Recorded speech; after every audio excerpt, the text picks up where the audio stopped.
Hello, ഇന്നത്തെ നമ്മുടെ video എന്ന് പറയുന്നത് ഒറ്റ യൂസിൽ തന്നെ മുഖത്തുള്ള കറുത്തപാടും കരിവാളിപ്പ് മാറാനും അതുപോലെ വെയിലേറ്റിട്ട് കറുത്തുപോയ ആളുകളാണെങ്കിൽ അവരുടെ നിറം തിരിച്ചു കൊണ്ടുവരാനും സഹായിക്കുന്ന ഒരു അടിപൊളി എന്താ പറയുക ഒരുപാട് പേർക്ക് റിസൾട്ട് കിട്ടിയ ഒരു പാക്കാണ്.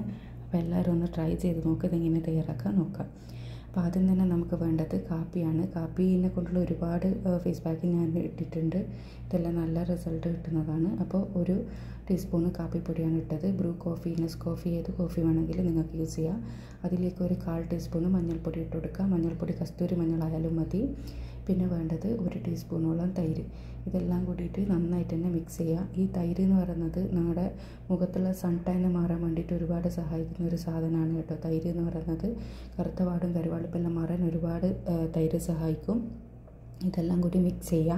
പിന്നെ കസ്തൂരി മഞ്ഞൾ ഇല്ലെങ്കിൽ നിങ്ങൾക്ക് സാധാരണ വീട്ടിൽ ഉണക്കി പൊടിച്ച പൊടി യൂസ് ചെയ്യുക. കറികളിൽ യൂസ് ചെയ്യുന്ന മഞ്ഞൾ യൂസ് ചെയ്യരുത്.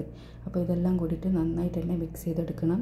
ഈ ഒരു പാക്ക് നിങ്ങൾക്ക് ഡെയിലി വേണമെങ്കിൽ യൂസ് ചെയ്യാം കേട്ടോ. ഡെയിലി എല്ലാം യൂസ് ചെയ്താൽ ഉറപ്പായിട്ടും ഒരു 15 ദിവസം കൊണ്ടെല്ലാം നല്ല സ്കിന്ന് നല്ല ബ്രൈറ്റ് ആവാൻ സഹായിക്കും. കാരണം പുറത്തുനിന്ന് ഒരാൾ കണ്ടാൽ തന്നെ നിങ്ങളുടെ മാറ്റത്തിൻ്റെ അവരിത് ചോദിക്കുന്ന രീതിക്കുള്ള ഡിഫറൻസ് ഉണ്ടാവും.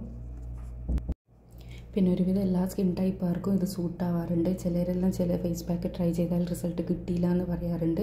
ആ സെയിം പാക്ക് തന്നെ ബാക്കിയുള്ളവർ ചെയ്താൽ റിസൾട്ട് കിട്ടിയെന്നും പറയാറുണ്ട്. അത് ഓരോരോ സ്കിൻ ടൈപ്പ് ഡിഫറൻസ് കൊണ്ടാണ് കേട്ടോ. അപ്പോൾ ഇത് നമുക്ക് നല്ല കഴുകി വൃത്തിയാക്കി മുഖത്ത് യൂസ് ചെയ്യുക. അതേപോലെ തന്നെ കഴുത്തിലുള്ള കറുത്ത പാട് മാറാൻ വേണ്ടി യൂസ് ചെയ്യുക. അതുപോലെ ഡ്രൈവ് എല്ലാം ചെയ്താൽ നമ്മുടെ കൈകളെല്ലാം കറുത്തു പോലെ അങ്ങനെയുള്ളവർക്ക് കൈൻ്റെ നിറം തിരിച്ചെടുത്ത് കിട്ടാൻ വേണ്ടിയിട്ടും ഈ ഒരു പാക്ക് യൂസ് ചെയ്യാം. നിങ്ങൾ ഒറ്റ പ്രാവശ്യം തന്നെ യൂസ് ചെയ്തിട്ട് റിസൾട്ട് ഉണ്ടോ എന്ന് നോക്കുക. റിസൾട്ട് ഉണ്ടെന്നുണ്ടെങ്കിൽ നിങ്ങളത് കണ്ടിന്യൂ ചെയ്യുക. അങ്ങനെയുള്ള പാക്കുകൾ കണ്ടിന്യൂ ചെയ്താൽ മാത്രമാണ് നിങ്ങൾക്ക് പെർമനൻ്റ് റിസൾട്ട് കിട്ടൂ. അപ്പോൾ ഈ ഒരു പാക്ക് നമ്മൾ ചെയ്യുന്ന സമയത്ത് നന്നായിട്ട് തന്നെ മസാജ് കൊടുക്കണം. ഒരു 2 മിനിറ്റ് നന്നായി മസാജ് ചെയ്ത് കൊടുത്തതിന് ശേഷം നമ്മളിത് ഡ്രൈ ആകുന്നത് വരെ വെയിറ്റ് ചെയ്യണം. ഡ്രൈ ആയതിന് ശേഷം മാത്രമേ നമ്മളിത് കൈ കളയാൻ വേണ്ടി പാടുള്ളൂ. ഒരു 20 മിനിറ്റ് കൊണ്ട് തന്നെ ഇത് നമുക്ക് ഡ്രൈ ആയി കിട്ടും. അപ്പോൾ ഇത് നമുക്ക് ഡ്രൈ ആയി കിട്ടിയിട്ടുണ്ട്. ഞാൻ സാധാരണ വെള്ളത്തിൽ ഇത് കഴുകി കളയാണ്. ആ കൈ കളയുന്ന സമയത്ത് തന്നെ സ്കിന്ന് സോഫ്റ്റ് ആവാനും ആ ഉണ്ടായിരുന്ന നിറത്തിനേക്കാൾ 1-2 ഷെയ്ഡ് ഒരു തിളക്കം വരാനും നിറം വരാനും സഹായിക്കുന്ന നല്ലൊരു പാക്കാണിത്. ഇപ്പോൾ നിങ്ങളെല്ലാവരും ഒന്ന് ട്രൈ ചെയ്ത് നോക്കണം. നിങ്ങളിത് റിമൂവ് ചെയ്തെടുക്കുന്ന സമയത്ത് അത്യാവശ്യം നല്ലൊരു മസാജ് കൊടുത്തിട്ട് തന്നെ റിമൂവ് ചെയ്തെടുക്കുക. പിന്നെ ഒരിക്കലും സോപ്പ് ഇട്ടിട്ടൊന്നും കഴുകി കളയാൻ വേണ്ടിയിട്ട് പാടില്ല. അപ്പോൾ ഒറ്റ യൂസ് തന്നെ നമുക്ക് അത്യാവശ്യം നല്ല നിറം കിട്ടും. പക്ഷേ ആ നിറം പെർമനൻ്റ് ആയിരിക്കില്ല. ആ നിറം പെർമനൻ്റ് ആവണമെന്നുണ്ടെങ്കിൽ നിങ്ങളത് കണ്ടിന്യൂ ചെയ്യണം. നിങ്ങൾക്ക് ഫസ്റ്റ് യൂസിൽ റിസൾട്ട് ഉണ്ടെങ്കിൽ മാത്രമാണ് നിങ്ങളിത് കണ്ടിന്യൂ ചെയ്യേണ്ട ആവശ്യമുള്ളൂ. കാരണം എന്താണെന്ന് വെച്ചാൽ ആ ഒരു സ്കിൻ ടൈപ്പുകാർക്ക് മാത്രമേ ഇത് സൂട്ടാവുമെന്ന് മനസ്സിലാവും. ഒരുവിധം എല്ലാ സ്കിൻ ടൈപ്പുകാർക്ക് ഇത് സൂട്ടാവാറുണ്ട്. നിങ്ങളൊന്ന് ട്രൈ ചെയ്തിട്ട് നോക്കുക.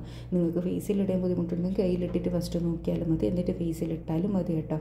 അപ്പോൾ ഇതാണ് എൻ്റെ റിസൾട്ട് എന്ന് പറയുന്നത്. എൻ്റെ ഉള്ള നിറത്തിനേക്കാളും ഒരു ഷെയ്ഡ് നിറം കൂടുതൽ കിട്ടിയിട്ടുണ്ട്. അപ്പോൾ എല്ലാവരും ഒന്ന് ട്രൈ ചെയ്ത് നോക്കുക. ഇതുപോലുള്ള ഒരുപാട് വീഡിയോസ് ഞാൻ ചാനലിൽ ഇട്ടിട്ടുണ്ട്. കാണാൻ ഇഷ്ടപ്പെടുന്നവരാണെങ്കിൽ ചാനൽ സബ്സ്ക്രൈബ് ചെയ്യുക. നിങ്ങളുടെ സ്കിൻ ടൈപ്പിന് സൂട്ടാകുന്നത് പാക്ക് സെലക്ട് ചെയ്യുക കേട്ടോ. അപ്പോൾ അടുത്ത നല്ല വീഡിയോ ആയിട്ട് വീണ്ടും കാണാം. Thanks for watching.